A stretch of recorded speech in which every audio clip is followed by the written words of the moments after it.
Welcome to The Critical Path, Project Management and Leadership in Complex Environments, the podcast where we explore how leadership and project management come together to deliver complex projects when failure simply isn't an option.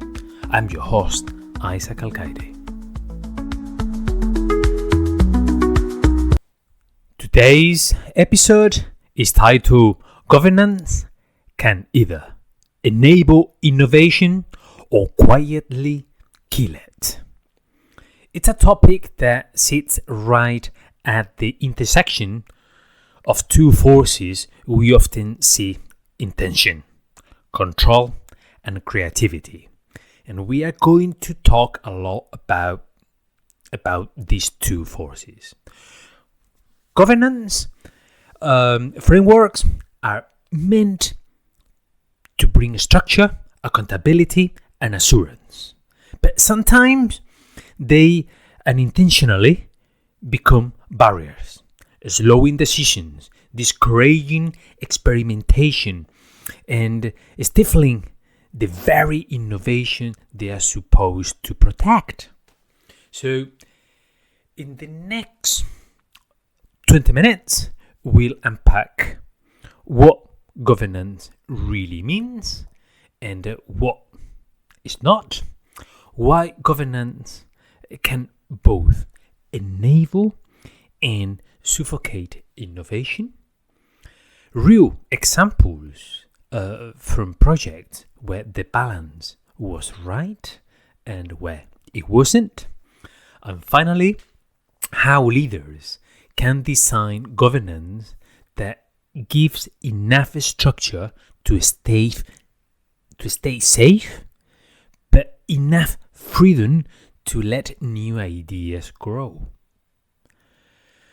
Okay, so let's start. What governance really is.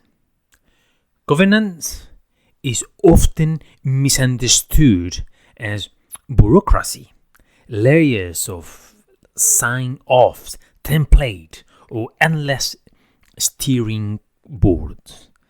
But at its core, governance is decision-making architecture. It defines who decides based on what information and how those decisions are assured. In the project environment, governance exists to make sure we do the right projects and that we do them right. It's about clarity of accountability, transparency of risk, and consistency of standards. However, governance was never meant to be a cage. Is supposed to be a framework that enables good judgment. When governance becomes overly prescriptive, it stops people from thinking. When it's too loose, chaos follows. The art lies in finding that sweet spot where governance enables professional freedom, not disables it. There is a great line from a senior project director I want to work with. Great guy, he said. Good governance should feel like a safety harness, not handcuffs. And that is exactly right, isn't it? Okay, let's move on. The paradox: control versus creativity. Innovation thrives on experimentation, iteration, and sometimes failure. I would say often failure. But governance systems thrive on predictability, control, and compliance. So it's not surprised they often collide. Let's take a typical scenario. A project team identifies a new approach, maybe, say, a novel technology or process improvement. They prepare a small pilot proposal, but then the governance framework demands full business case justification, multiple approvals, and risk assessment before even starting. By the time the pilot is approved, the opportunity has moved on. In this way, governance can quietly kill innovation, not through explicit rejection, but through delayed complexity and risk aversion. And the most frustrating part, it often happens invisibly. No one says no. The process just make it too hard to say yes. But the opposite extreme, the opposite extreme is also dangerous. Without any governance, innovation becomes chaotic. You get duplication of effort, wasted resources, and exposure to unacceptable risk. The solution lies in adaptive governance, a system that scales control according to the maturity, risk, and novelty of the work. For example, for proven technologies, use light touch governance, quick approvals, fast iterations. For high risk, high novelty innovations, use targeted assurance, expert reviews, and iterative checkpoints. In other words, fit the governance to the context, not the context to the governance. Okay, I hope this is clear, because I would like to move on and discuss the real world contrast where governance help and where it hurt. And I want to start this section with two examples, two contrasting examples. Example number one, governance enabling innovation. In one defense program I supported, the project introduced a sandbox governance model. Instead of forcing every innovation through the full corporate gate process, they created a small, protected environment with delegated authority and rapid decision loops. Within that space, engineers could prototype ideas, test them quickly, and only escalate once they demonstrated value. The result? Faster iteration, better morale, and some solutions that later saved the main program millions. Governance enable innovation by giving it room to breathe safely. Example number two, governance killing innovation quietly. Another organization introduced a change board for every technical adjustment. The intention was good, to manage risk and configuration control. But the process became so rigid that even small design improvements took months for approval. Engineers stopped proposing ideas. The culture shifted from how can we improve to why bother. By the time leadership realized, innovation had dried up completely.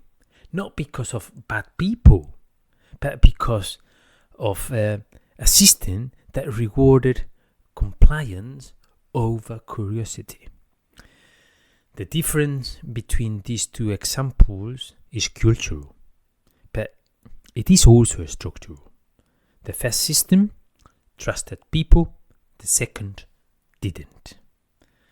I appreciate, being part of those programs, as it gave me the opportunity to learn a lot about governance and innovation, and I have great memories.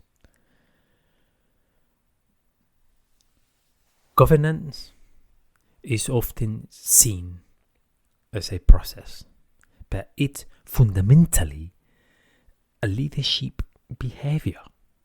That is how I see it. Yeah, the best leaders use governance as a tool for empowerment, not control. They ask questions like, what decisions genuinely require senior oversight? Where can we push authority down?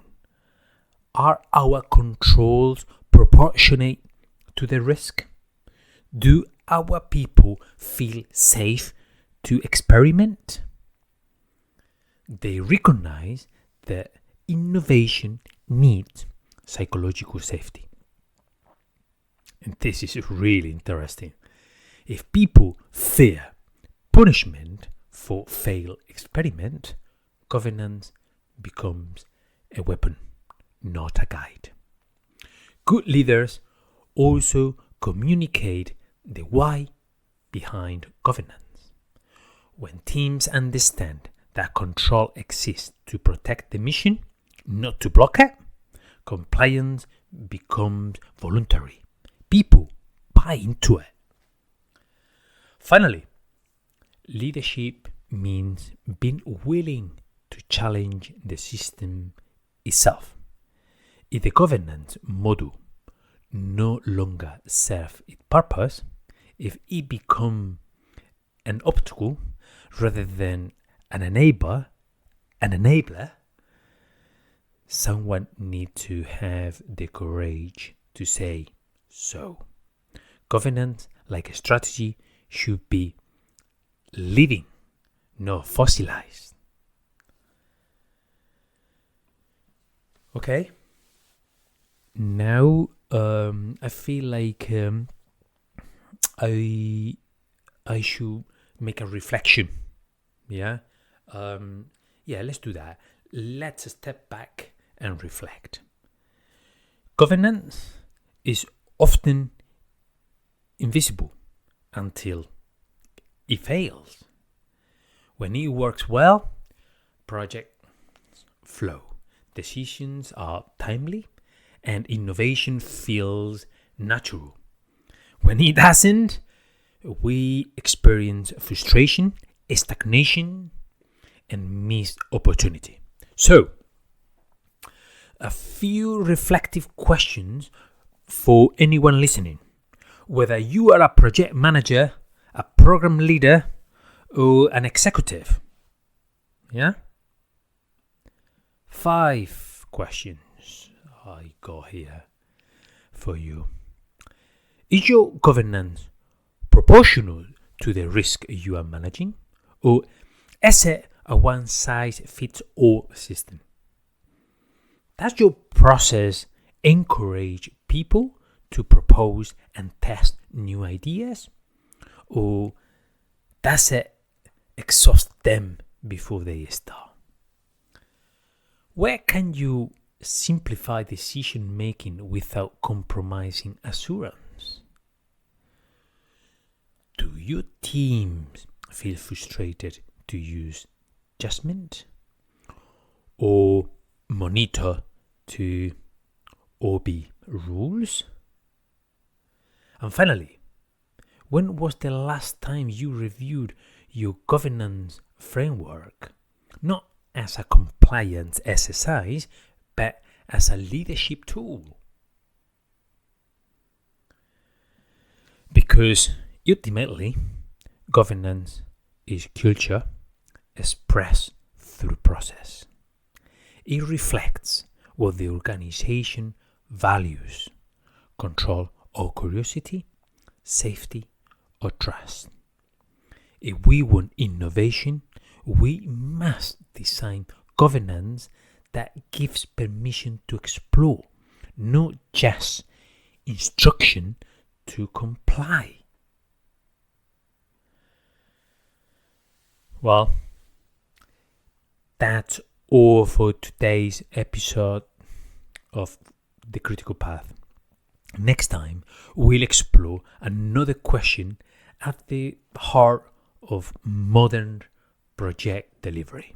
Can we really manage complexity, or should we learn to lead with it? Until then, stay curious and lead with intent. Thanks for listening to The Critical Path, project management and leadership in complex environments. If you enjoyed this episode, please follow or rate the show on Spotify and share it with colleagues who work where reliability matters most. See you on the next episode of The Critical Path.